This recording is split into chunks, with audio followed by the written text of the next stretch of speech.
Frères et sœurs, il y a des dimanches où la prédication exige plus ou moins d'investigation, de recherche, d'inspiration pour la compréhension et l'appropriation de la parole qui nous est adressée. Aujourd'hui, j'ai spécialement envie de dire de cette parole qu'elle est du pain béni, même si en vérité c'est toujours le cas. C'est pourquoi je vous propose de reprendre, simplement, pas à pas, les textes que nous venons d'entendre, car tout est dit dans ce que Jean et Pierre nous rapportent. Et je m'adresse aussi en particulier à Ninon, car ces paroles sont à la fois la source et le but de tout baptisé. Dans sa première lettre, Jean nous enseigne, selon son style habituel. Il commence par énoncer la conclusion. Bien-aimés, aimons-nous les uns les autres, puisque l'amour vient de Dieu. 3 termes. Bien-aimés, aimons-nous les uns les autres, puisque l'amour vient de Dieu. Puis il argumente son postulat de base, qui est aussi le nôtre. Dieu est amour. Donc, celui qui aime est né de Dieu et connaît Dieu. Celui qui n'aime pas n'a pas connu Dieu. C'est logique. Et il renchérit. Voici en quoi consiste l'amour. Ce n'est pas nous qui avons aimé Dieu, mais c'est lui qui nous a aimés. Et là, comme les premiers disciples à qui il adressait cette lettre, il interpelle chacun de nous. Toi qui te considères comme aimant, comme capable d'aimer, chaque jour, chaque matin, est-ce que tu te reconnais né de Dieu, comme son fils ou sa fille, comme frère ou sœur de Jésus, et donc aussi de toute personne qu'il t'est donné de rencontrer, de côtoyer, même si tu ne l'as pas choisi? Est-ce que chaque instant de ta vie, en toutes circonstances, même dans les moments de plus profond désespoir, tu te reconnais aimé de Dieu, comme par un père? Et si chacun de nous décelait là une invitation, par exemple, à débuter nos journées par un brin de prière d'offrande, dans laquelle trouverait naturellement sa place un Notre Père. Ensuite, Jean nous invite à nous tourner vers Jésus, notre frère, notre modèle, notre sauveur. Voici comment l'amour de Dieu s'est manifesté parmi nous. Dieu a envoyé son Fils unique dans le monde en sacrifice de pardon pour nos péchés et pour que nous vivions par lui.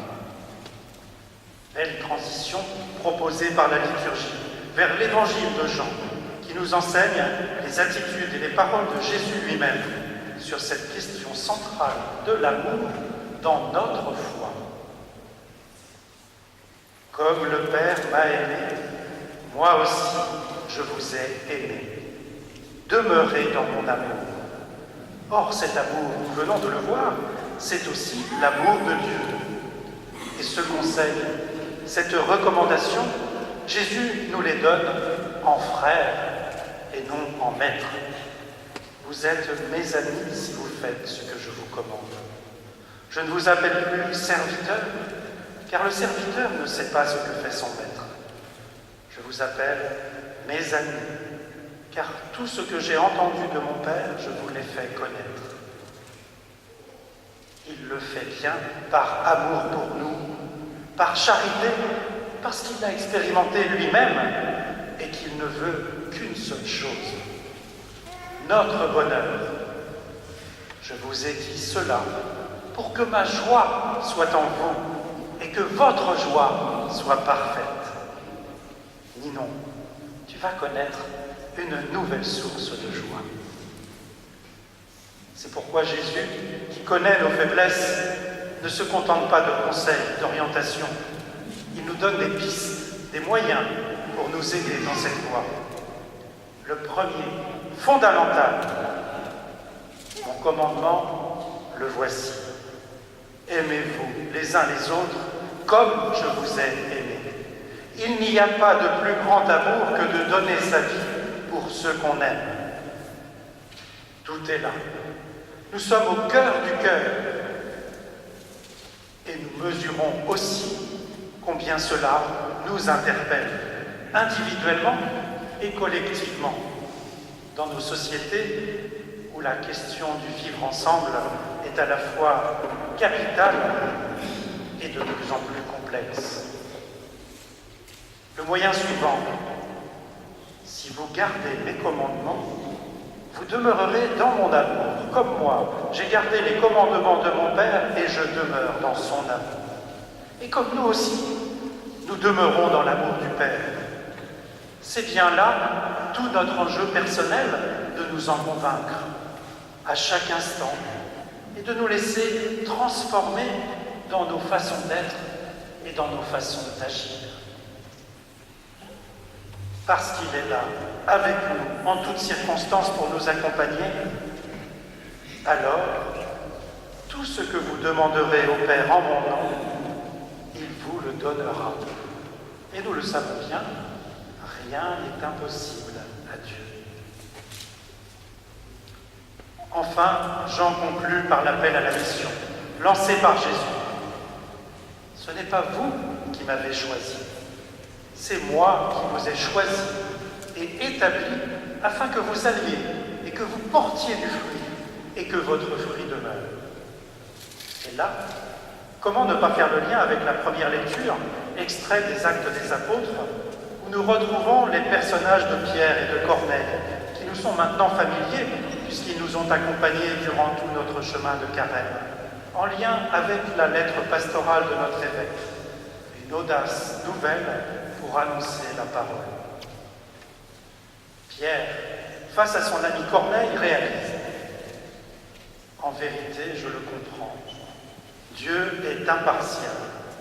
Il accueille, quelle que soit la nation, celui qui le craint et dont les œuvres sont justes. »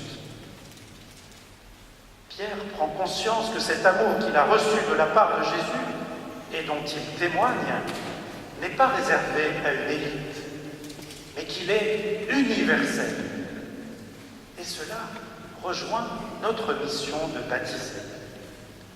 Je m'adresse à chacune et à chacun, et aussi en particulier à nous. Notre mission de baptiser, de vivre avec notre prochain la charité, dans l'amour que nous avons reçu du Père, sans oublier de sortir de nous-mêmes pour l'annoncer, comme nous le rappelle notre évêque. Frères et sœurs, l'amitié que Jésus nous offre est une valeur supérieure, plus explosive même que toutes les valeurs actuelles auxquelles elle s'oppose. C'est celle qu'il a manifestée à l'égard de tous, y compris à l'égard de ses ennemis. Lui qui a accueilli Judas en l'appelant « mon ami ». Le plus grand amour possible, celui qui est vainqueur même de la mort, c'est celui qui l'annonce. Pas de plus grand amour que de donner sa vie pour ceux qu'on aime. C'est à cet amour que nous sommes appelés. C'est là notre modèle. C'est aussi la source de notre joie. Alors, demandons au Seigneur de nous aider et d'aider Ninon à ouvrir notre cœur suffisamment grand pour nous permettre de libérer l'amour, de contaminer tout notre être et aussi tout notre entourage. Alors, notre joie sera parfaite et nous pourrons l'annoncer en donnant à notre visage un air de ressuscité.